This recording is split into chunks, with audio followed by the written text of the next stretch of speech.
Se tem um dia que Deus decidiu, o Brasil jamais será um país rico, foi no dia que Luiz Inácio Lula da Silva veio ao mundo. Porque ele virou presidente e nos condenou à miséria perpétua. O que nós assistimos ontem no pronunciamento do ministro Fernando Haddad foi um show de horrores num nível que eu poucas vezes vi no Brasil. A bancada da esquerda aqui, a deputada Tão Preto, estava tranquila e feliz. Eu até entendo. Preocupado estamos nós, que sabemos o básico da matemática. Se vocês acham que eu estou mentindo, olha o preço do dólar hoje, que bateu R$6, olha o juro que 2 anos bateu 14. O Haddad tinha que anunciar um corte de gastos, resolveu anunciar uma bomba fiscal. E o Brasil assistiu atônito a um ministro que simplesmente colocou uma bomba relógio no colo de todos os brasileiros. Eu confesso que desse governo eu esperava o pior, mas isso que eu tô vendo é muito pior do que eu esperava. O Haddad, nesse pronunciamento, tirou o jaleco de ministro da Fazenda, colocou o jaleco de candidato a presidente. Ficou falando das conquistas, que segundo o deputado Adão Preto nós poderíamos ficar a tarde inteira aqui falando, que eu tô tentando descobrir quais são, e absolutamente esqueceu ou ignorou de falar efetivamente dos cortes de gastos. Falou o tempo inteiro de conquistas que não aconteceram, e esqueceu de dizer que todos os aumentos de salário mínimo e assim por diante foram às custas do endividamento e do comprometimento das gerações futuras. Sobre o corte de gastos, falas genéricas, pouco detalhamento, muita omissão. 70 bilhões de reais, segundo Haddad, para os próximos 2 anos. 30 bilhões no ano que vem, 40 bilhões em 2026. Haddad omitiu que dos 70 bilhões, 10,3 bilhões de reais são cortes da educação, que a bancada do PT sobe o tempo todo dizendo aqui que é prioridade do governo federal. 11,9 bilhões de reais são cortes de aumento do salário mínimo que não serão concedidos, ou seja, não é corte. É mais ou menos como eu estar quebrado hoje por conta dos gastos que eu fiz no passado e dizer que para mim resolver meu problema eu não vou sair para comer num restaurante na semana que vem. 14,4 bilhões de reais são cortes das emendas impositivas, o que é correto. O Congresso tem que cortar na carne, não há absolutamente nenhuma dúvida. O problema é que essa estimativa é baseada numa projeção superestimada, ela não existe. 7 bilhões dos cortes serão retirados dos programas sociais. E mesmo com tudo isso, o corte de gastos é irrisório. Corte de luxo, corte de despesa de viagem, corte ou impedimento da compra do avião de 1,4 bilhões de reais do Lula, ninguém fala. Mas para cortar benefício social, estão os campeões. Omitiu também o corte ou a readequação do abono salarial, que hoje todo trabalhador que recebe menos de 2 salários mínimos em média por mês recebe, e a partir de 2027 essa linha de corte vem para 1,5 salário mínimo. Grande parte do ajuste também vem do corte do abono salarial. Trabalhadores, a educação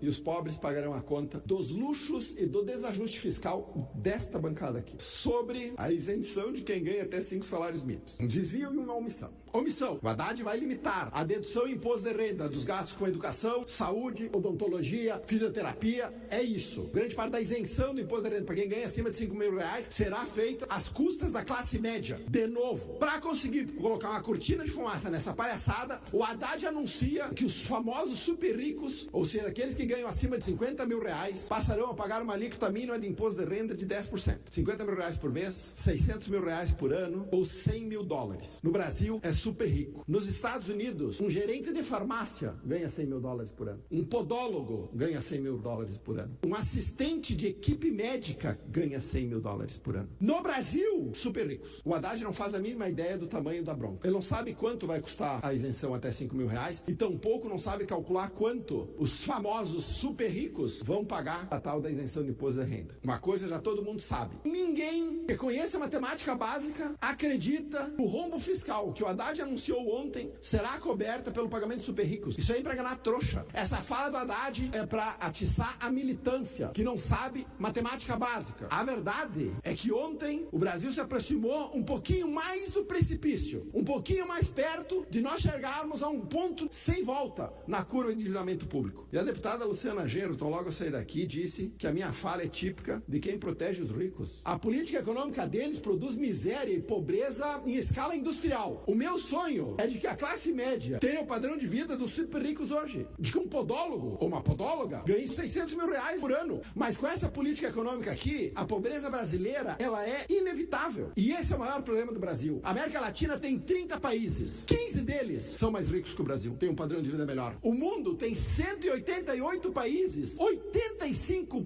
deles têm um padrão de vida melhor que o nosso. O problema do Brasil é a pobreza criada, mantida e perpetuada pela incompetência e essa política econômica caótica e desastrosa que esse bando incompetente insistem em impingir ao Brasil. O Lula é o maior flagelo que esse país já teve. Se tem um dia que Deus decidiu, o Brasil jamais será um país rico, foi no dia que Luiz Inácio Lula da Silva veio ao mundo. Porque ele virou presidente e nos condenou à miséria perpétua. E depois que ele sair da presidência, e vai sair da presidência em 2027, tenho certeza, nós ficaremos anos corrigindo os desequilíbrios e as distorções produzidas por esse bando incompetente. É isso que nós assistimos ontem.